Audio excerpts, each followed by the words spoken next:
Ayan guys, good morning. Nandito naman po tayo, nagla-live. Ako po ang inyong lingkod, ang inyong frontliner, si Gumar Maiko.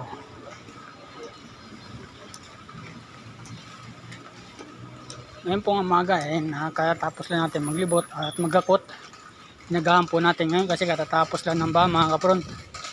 Kaya ngayon, nandito na naman tayo magpapayta sa mga kaganapan sa may palengke. Pagkatapos na pala ng videos ko na to, ipopost ko na rin yung mga kuha ko doon sa yung kinuha ko doon sa videos ko sa pinicturean ko kanina. Kaya ngayon, umaga, kita natin. Ayan, maliwalas na yung side. Wala. Maliwalas na yung kalsada at wala nang baha.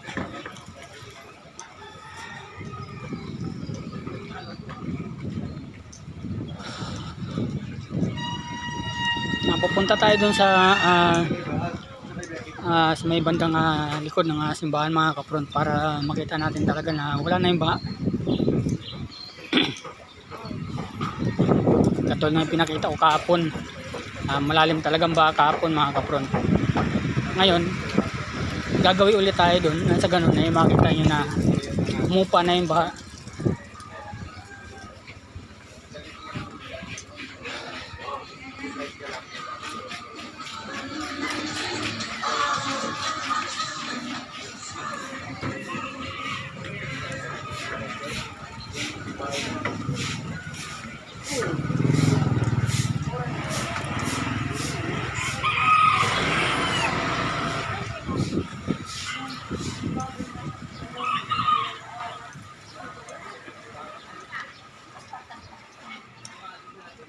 Dito banda mga kapron, kung natatandaan nyo kahapon, yung video ko na nakapost, hanggang talampakan yung baha dito banda.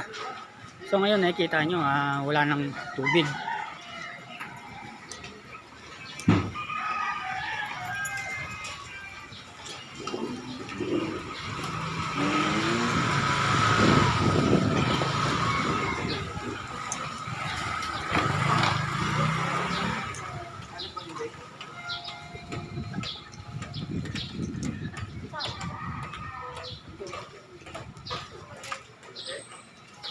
Yan, ilang kita po natin mga kapron, wala ng tubig.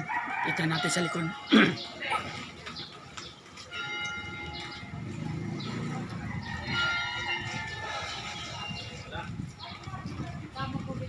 Wala nga.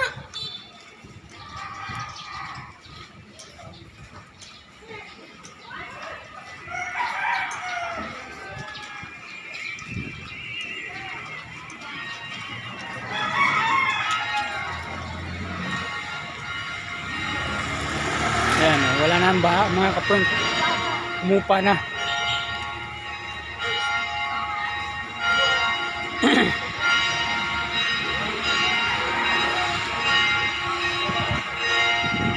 So ayun mga kapron, kita natin, wala nang baha. Malinis ang kalsada. Nung kahapon kita po natin mga kapron,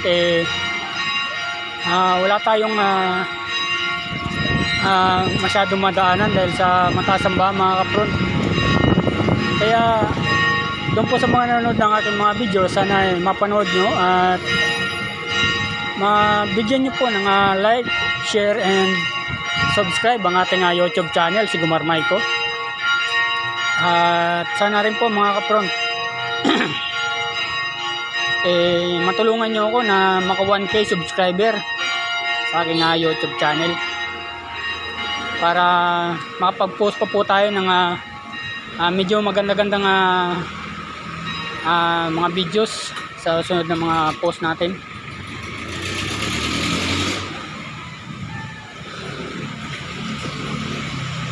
Yan, dito sa COC, kita natin, no? Doon may nung kahapon may pinakita tayo na yung bumbero ay nandito na sa simbahan dahil mataas ang baha. Ngayon wala nang baha talaga. Ayan, no?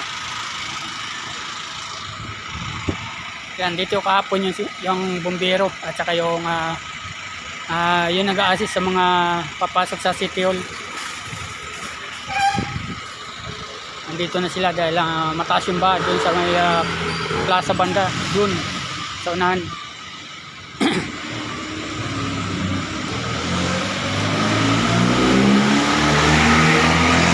Kaya paalala po sa mga kapront natin, mga idol, kung sa lugar ninyo ay bumabaha at hindi nyo na makita ang ilalim, huwag nyo na pong subukan na lumusong sa baha dahil sigurado hindi lang po sakit ang makukuha ninyo dahil hindi po natin alam, baka mamaya mayroon pong mga basag na bote sa ilalim ng tubig at baka matibo pa kayo, o kaya yung mga kahoy na nakalubog sa tubig dahil hindi na makita, baka mamaya matapakan nyo. Yan po, isa po yan sa mga delikado. Pangalawang delikado pala yun. At huwag nyo na po sadyain na lumusong kapag ang tubig ay napakataas na dahil sigurado mapapahamak lang po tayo nang hindi natin alam. Kaya sana iwasan nyo na lumusong sa baha pagka mataas ng baha, mga kapront. So ayan, kita po natin malinis na po yung dating iniikutan natin para hakutin ang mga basura, mga kapront. Wala ba?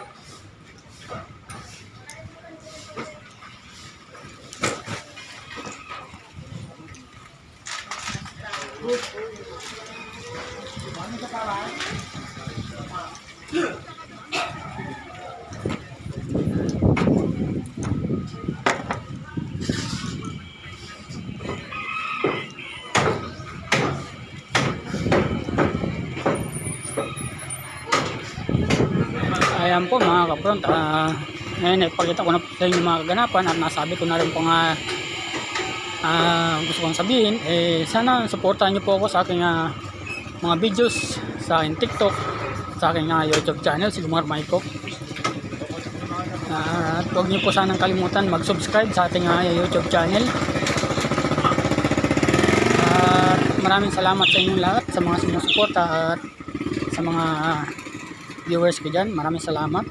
Shout out sa inyo. At shout out na rin po dyan sa mga kapatid ko sa Davao, sila Danilo Maiko at Rudy Maiko, at sa mga anak ni Rudy Maiko, shout out sa inyo. Good morning. Hanggang dito na po natin videos. Maraming salamat. Sana masuportahan nyo at mabigyan nyo ng like and share ang ating mga videos. Maraming salamat. Good morning. Paalam.